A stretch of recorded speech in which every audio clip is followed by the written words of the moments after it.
The paper mill never stops running. Not for holidays, not for funerals, not even for the night Danny Coleman disappeared from the middle of it and was never seen again. What makes this case impossible to close, even now, is a single fact the Bogalusa Police Department has never been able to explain. The boots he was wearing when he clocked out that night were found 4 years later, 40 miles away, in a place he had never been known to visit, and they had never been worn. Before we go further, if you're the kind of person who needs to know how a story like this ends, hit subscribe now, because the answer to that question took 31 years to surface, and we're going to walk through every single one of them together. And tell us in the comments where you're watching from tonight. This case reached further than anyone in Bogalusa ever expected, and I want to know how far it's traveled to reach you. Bogalusa, Louisiana sits in the far eastern corner of Washington Parish, close enough to the Mississippi state line that on a still night you can hear trains crossing it. In 1988, the whole town breathed in rhythm with one place, the Crown Zellerbach paper mill, a sprawling complex of smokestacks and conveyor belts that had employed 3 generations of the same families and filled the air permanently with the smell of sulfur and wet pulp. People who grew up there said you stopped noticing the smell around age 10, the same way you stopped noticing your own house. Visitors, though, never got used to it, and locals took a strange pride in watching outsiders wrinkle their noses at a smell that meant, to everyone born and raised there, nothing more than home. The mill ran in 8-hour shifts around the clock, and the streets near it emptied out like a tide going in and out depending on which crew was working. At 2 in the morning, when the graveyard shift let out, downtown Bogalusa was a town of shadows, a few streetlights buzzing over empty crossroads, the diner on Columbia Street with its lights left on for stragglers, a police cruiser idling outside the Texaco station because the night clerk liked the company. It was a town where everyone recognized everyone else's truck before they recognized the driver's face,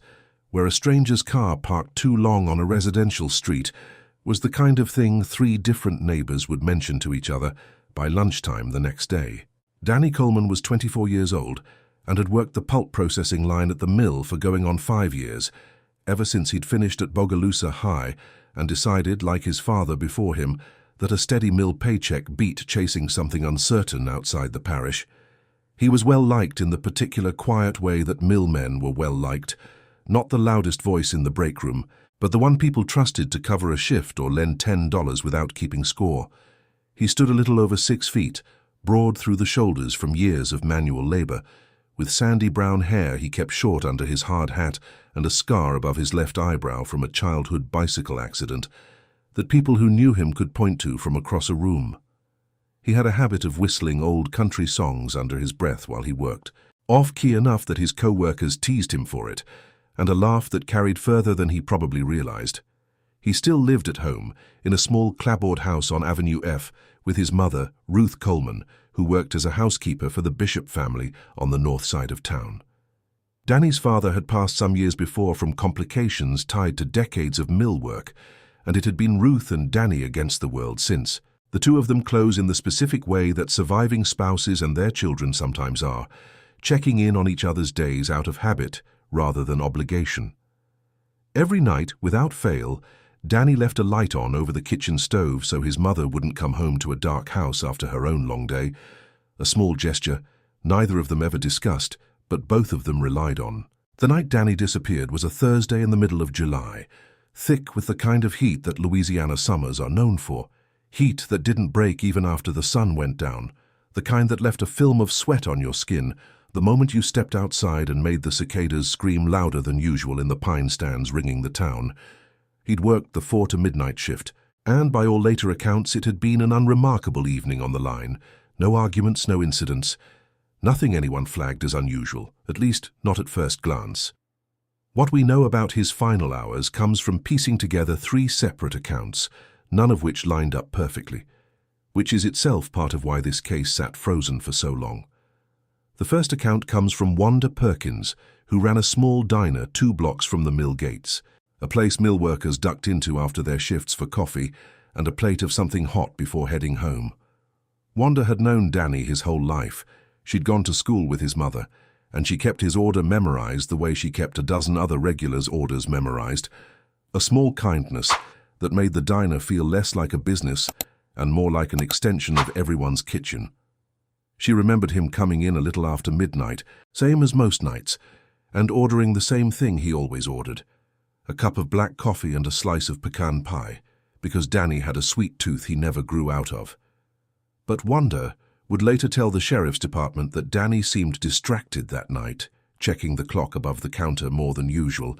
turning every time the bell over the door rang. At one point, she said, he asked her, almost in passing, whether she'd seen Curtis Boyd come through. Curtis was another line worker,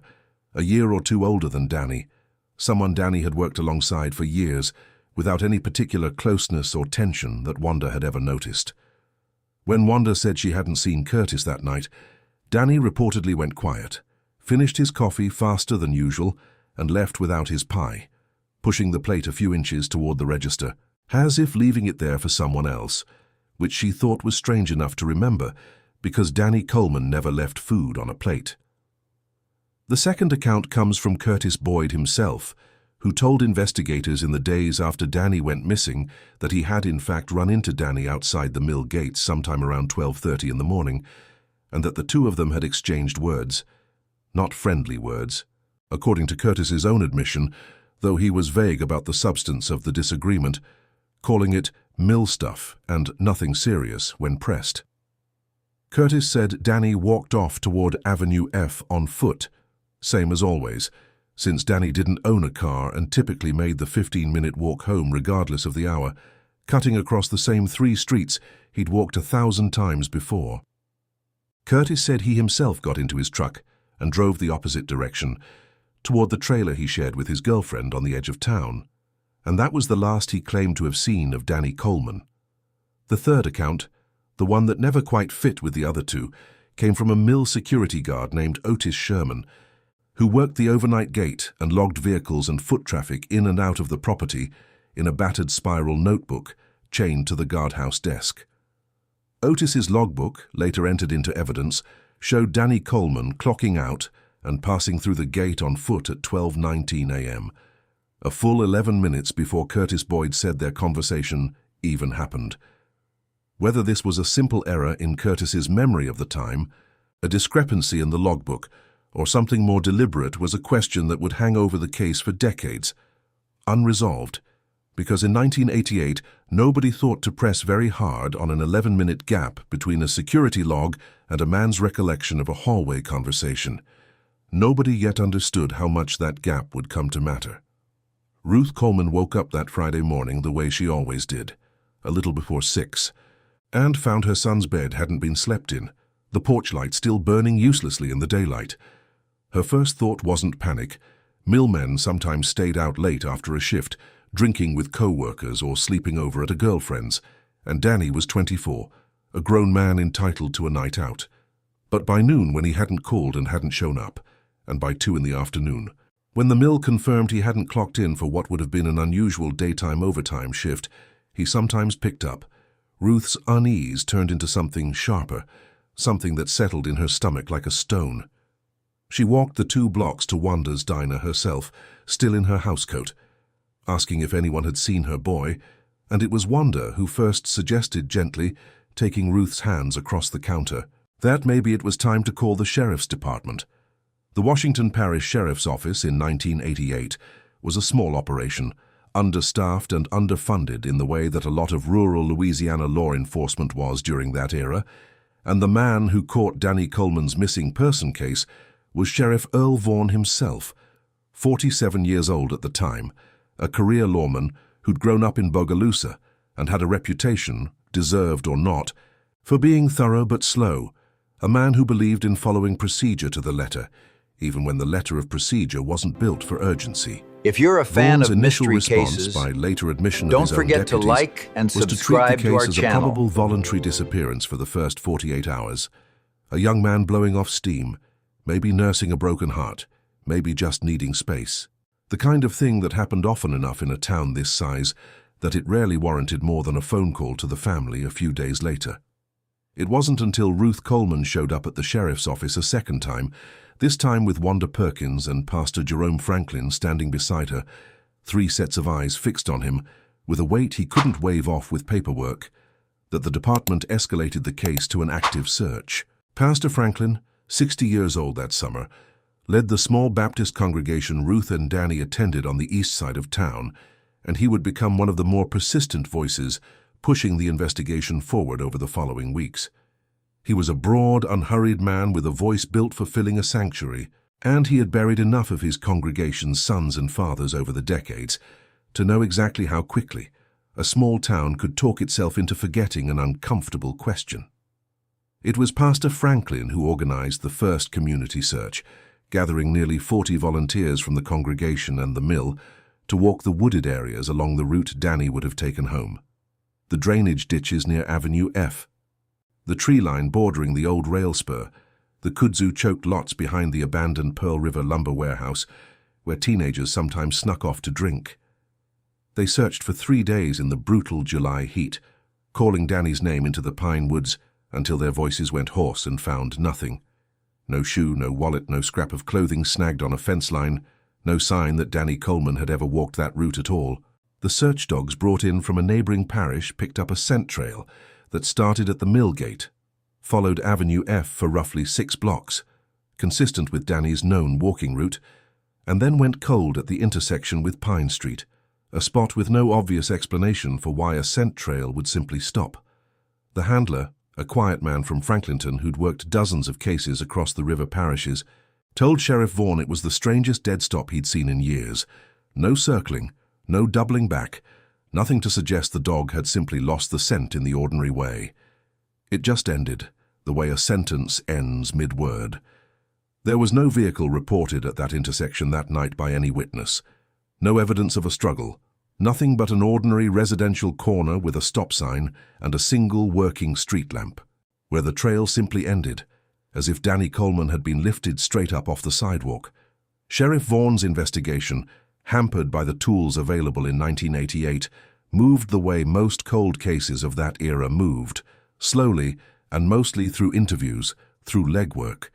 through the patient and unglamorous work of asking the same questions to the same people over and over until something shifted. There was no DNA testing available to rural Louisiana law enforcement at that time. The technology existed in theory, discussed in trade journals and the occasional news segment out of a big city crime lab, but it wouldn't become standard practice in cases like this for close to another decade. Fingerprint analysis was the most advanced forensic tool at the department's disposal, along with witness statements, physical searches, and dogged legwork. Vaughn's deputies canvassed the neighborhood along Pine Street repeatedly, knocking on the same doors 2 and 3 times over the following month, asking neighbors to think harder, to remember anything: a car engine, a raised voice, a dog barking at an unusual hour. Nothing surfaced. They re-interviewed Wanda Perkins and Curtis Boyd multiple times and pulled Otis Sherman's mill logbook as evidence, though the 11-minute discrepancy between the logbook and Curtis's account was noted in the file without ever being fully reconciled, filed away as one more loose thread among many. Curtis Boyd was brought in for formal questioning twice that August and once more in September, each session longer than the last, held in a cramped interview room at the sheriff's office with a window air conditioner that rattled louder than the conversation. Each time he stuck to his story, growing increasingly agitated by what he called being treated like I did something, his voice climbing, his hands working a cigarette he wasn't allowed to smoke inside. He described the argument with Danny in the same vague terms every time: a disagreement over mill stuff, nothing he'd elaborate on beyond that, and he was never arrested, because no physical evidence tied him directly to Danny's disappearance,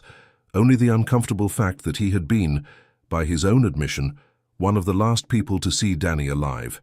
and the 11 minutes nobody could account for. What did emerge, slowly, over the following weeks, was a detail Pastor Franklin eventually brought forward that hadn't come up in the earlier interviews, a detail that would sit quietly in the case file for over 3 decades before anyone understood its significance. Pastor Franklin told Sheriff Vaughn that in the days before Danny disappeared, Danny had come to see him privately at the church, sitting in the front pew after evening service, which was unusual, because Danny wasn't a man who sought out pastoral counsel unless something was genuinely weighing on him. Danny had told Pastor Franklin, in vague and uneasy terms, that he'd seen something at the mill he wasn't supposed to see. That certain shipments of scrap copper wiring and machinery parts being pulled from the plant for salvage weren't going where the paperwork said they were going, and that he suspected some of the older maintenance crew, men who'd worked at the mill for decades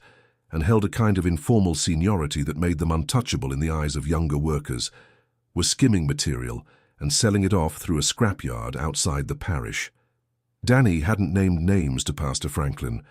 or if he had, Pastor Franklin never repeated them then or later, saying only that Danny seemed frightened of the consequences of speaking up, both for his job and possibly for something worse. A fear Pastor Franklin admitted, decades afterward, he hadn't taken quite seriously enough at the time. Vaughn's department looked into the theft allegation, quietly, sending a deputy to review shipping manifests against the mill's own internal salvage records, and found evidence that some irregular activity had indeed been occurring. Discrepancies in weight tickets, a scrapyard receipt or two that didn't match any authorized pickup. 2 maintenance workers were quietly let go later that year, though no formal charges were filed and no clear connection to Danny's disappearance was ever established. The theft treated by the mill's own management as an internal personnel matter rather than something worth dragging further into a criminal investigation. Curtis Boyd, notably, worked adjacent to the maintenance crew on the line and had informal friendships with several of the men later let go, sharing lunch breaks and the occasional Friday beer, though this too was noted in the file without ever amounting to a formal accusation. The theft angle, promising as it seemed for a few weeks that autumn, eventually went the way of every other lead in the Coleman case. Interesting, suggestive, and ultimately unprovable with the tools available at the time. By the following spring, the file had gone quiet. Ruth Coleman kept showing up at the sheriff's office every few months, dressed neatly, always polite, always asking the same question in a slightly different way. And Vaughn, to his credit, always saw her personally rather than passing her off to a deputy, though he rarely had anything new to tell her, and the silences between them in his office grew longer each visit. The case wasn't closed. Missing person cases involving a body never recovered technically stayed open indefinitely, but it slipped, as these things do, toward the bottom of an ever-growing stack of active files, revisited only when a new tip came in, which happened less and less as the years went on, until entire seasons passed without a single new note added to the folder. The 1990s brought changes to the department that would have mattered enormously if they'd arrived 5 years earlier. Washington Parish got its first computer systems for records management around 1993, a pair of beige terminals installed in the records room that deputies half-jokingly called the future, digitizing old case files in bursts of effort between other duties. But the Coleman file, like many others from that era, was transferred in a somewhat haphazard fashion, with several pages of handwritten interview notes never properly indexed, misfiled under a records clerk's shorthand that made sense to no one but her, and effectively buried in a records room that nobody had reason to search unless they already knew what they were looking for. Landline phone records, which might have shown calls to or from the Coleman house in the days before Danny vanished, had long since been purged by the phone company, which in that era wasn't required to retain records for more than a year or two.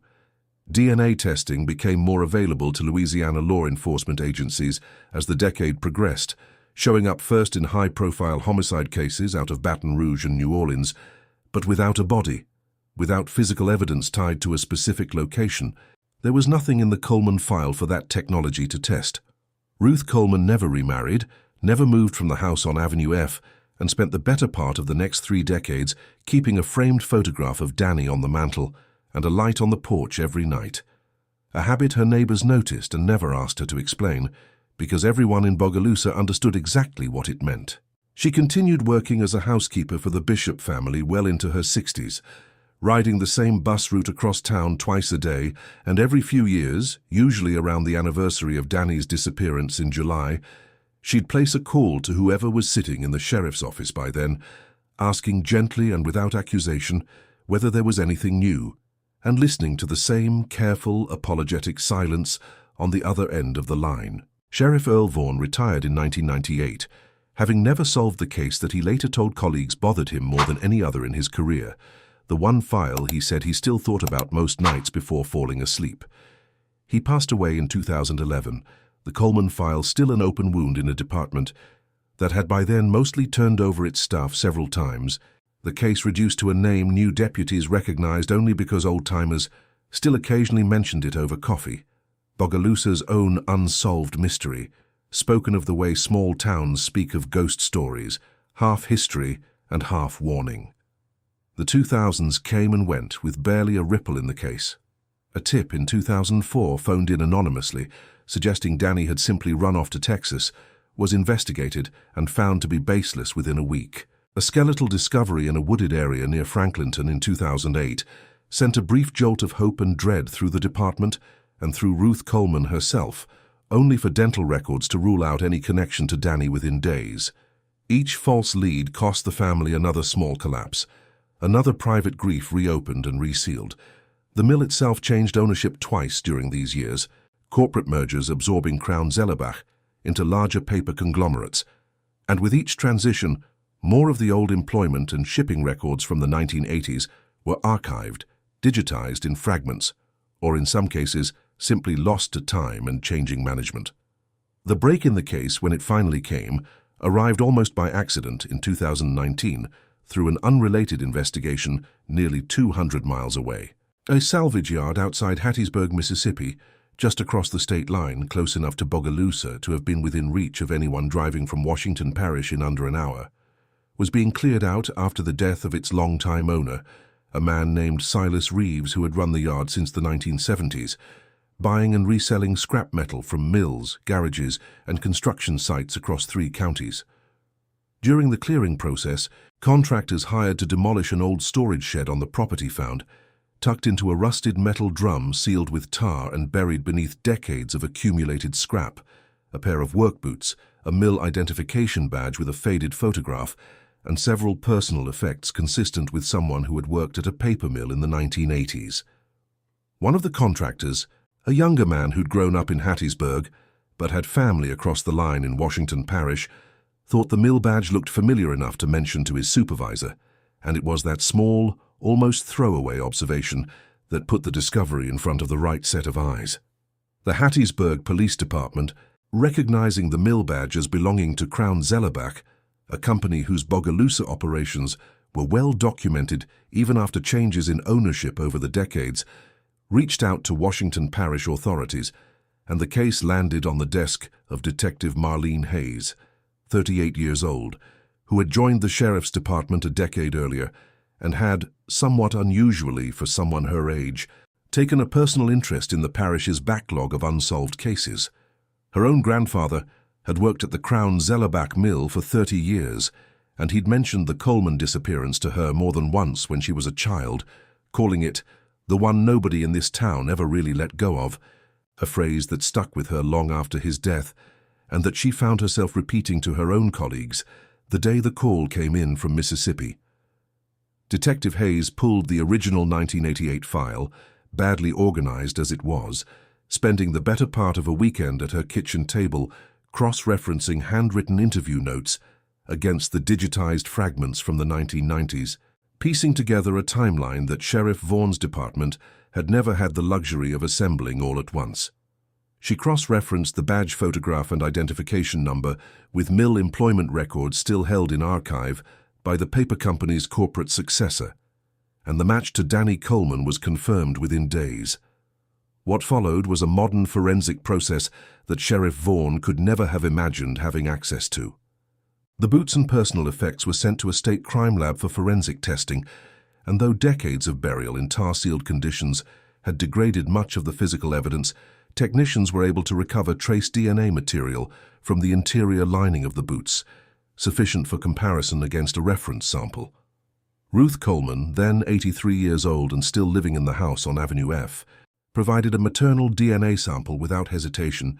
sitting very still in a folding chair while a technician swabbed the inside of her cheek, telling Detective Hayes afterward, in a voice steadier than Hayes expected, that she'd been waiting 31 years for someone to ask. The DNA comparison confirmed the boots and identification badge belonged to Danny Coleman. but it was a separate discovery inside that sealed drum that reopened everything. A second item, badly corroded but identifiable through careful lab analysis, that had not belonged to Danny at all. It was a distinctive engraved pocket knife, the kind commonly given as retirement or long service gifts by the Crown Zellerbach mill to employees who'd worked there 25 years or more, with a partial engraving still legible after cleaning under laboratory light, initials and a fragment of a date. Detective Hayes cross-referenced the mill's long-service gift records, still held by the corporate archive on microfilm, and found only one employee who matched both the initials and the approximate award year, a maintenance crew supervisor named Harlan Sherman, who had worked at the mill for 29 years before retiring in 1994, and who, Hayes discovered upon further digging through personnel files, was the older brother of Otis Sherman, the overnight security guard whose logbook had recorded Danny's exit time back in 1988. The connection sent Hayes back through the entire original file with new eyes. The 11-minute discrepancy between the mill logbook and Curtis Boyd's account of speaking with Danny suddenly read differently, not as a simple error, but as a possible fabrication either by Curtis or by whoever controlled the logbook to establish an alibi window around the moment Danny actually left the property. The theft allegations Danny had confided to Pastor Franklin, involving salvage material moving off mill property under irregular paperwork, took on new weight once the Hattiesburg salvage yard entered the picture. Silas Reeves's yard, it turned out, had done business with the Crown Zellerbach mill for decades, purchasing scrap metal through official channels, which meant it would have been an obvious and convenient destination for anyone quietly funneling stolen material off mill property under the radar of the front office. Detective Hayes tracked down Curtis Boyd, now 60 years old, and living quietly outside Franklinton, Louisiana, working part-time at a hardware store and mostly keeping to himself, and brought him in for an interview that looked nothing like the interviews Sheriff Vaughn had conducted in 1988. Confronted with the physical evidence, the boots, the badge, the corroded knife tied to Harlan Sherman, and modern financial records pulled from digitized bank archives showing Silas Reeves's salvage yard, had made irregular cash payments to several Crown Zellerbach employees throughout 1988. Payments that had never been reported as income. Curtis Boyd's composure broke for the first time in 31 years. He sat with his head in his hands for nearly a full minute before he said anything at all, and when he spoke, his voice had none of the defensiveness Sheriff Vaughn's old case notes described from decades earlier. Over the course of several hours, and eventually with a lawyer present negotiating a cooperation agreement, Curtis admitted that the mill stuff argument he'd described to Sheriff Vaughn decades earlier had in fact been about the scrap theft, that Danny had confronted him directly that night outside the mill gates, having pieced together enough over the preceding weeks to suspect Curtis was involved as a low-level lookout for the maintenance If you're a crew's fan of operation, mystery cases, and that Danny had told him plainly don't forget he to intended like to go to the and sheriff the subscribe following to our week, channel, regardless of what it cost him, because he couldn't live with knowing and saying nothing. Curtis maintained, and continued to maintain throughout the legal proceedings, that he had not killed Danny Coleman himself. What he admitted was that he had gone, panicked, straight from that confrontation to Harlan Sherman's house that same night, to warn him that Danny knew and intended to talk, and that it was Harlan, not Curtis and not Otis, who intercepted Danny somewhere along Pine Street before he made it home. Otis, for his part, had falsified the mill logbook the following morning at his older brother's urging, adjusting Danny's recorded exit time in an attempt to muddy any later timeline reconstruction, a small act of loyalty that would sit undiscovered for 31 years. Harlan Sherman had died in 2016, 3 years before the discovery in Hattiesburg, taking whatever happened on that residential corner with him into the ground. But the physical evidence recovered from Silas Reeves's property, combined with Curtis Boyd's cooperation and Otis Sherman's eventual admission, made under separate questioning. Once he understood his brother could no longer be prosecuted, but he himself still could be, for obstruction and evidence tampering going back 3 decades, was enough for the Washington Parish District Attorney's Office to finally close the case in the only way still available. Identifying Harlan Sherman as the man responsible for Danny Coleman's death, and formally charging Curtis Boyd and Otis Sherman as accessories after the fact, for their roles in covering up what happened, and obstructing the original 1988 investigation. The arrests, when they came, shocked a community that had spent 3 decades assuming, if it thought about the Coleman case at all, that it would simply never be solved. Otis Sherman, by then a retired man in his 60s, had continued living in Bogalusa the entire time, a familiar face at church suppers and high school football games, the kind of quiet, long-time resident nobody looks at twice. A man who had, for 31 years, sat 2 pews behind Ruth Coleman at services, without either of them exchanging more than a polite nod. Curtis Boyd had moved away, but returned periodically to visit family, never drawing suspicion, blending back into a town that had long since stopped wondering about him. The revelation that both men had known, for 31 years, precisely what happened to Danny Coleman, and had chosen silence over truth, one out of fear, the other out of loyalty to a brother who could no longer answer for what he'd done, left a bitter taste across the parish that Detective Hayes said in later interviews she hadn't fully anticipated, even having worked the case herself and having braced for exactly this kind of quiet, ordinary betrayal. Ruth Coleman, 84 years old by the time Curtis Boyd's plea agreement was finalized in court, sat in the front row of the Washington Parish Courthouse in a navy blue dress she'd bought specifically for the occasion,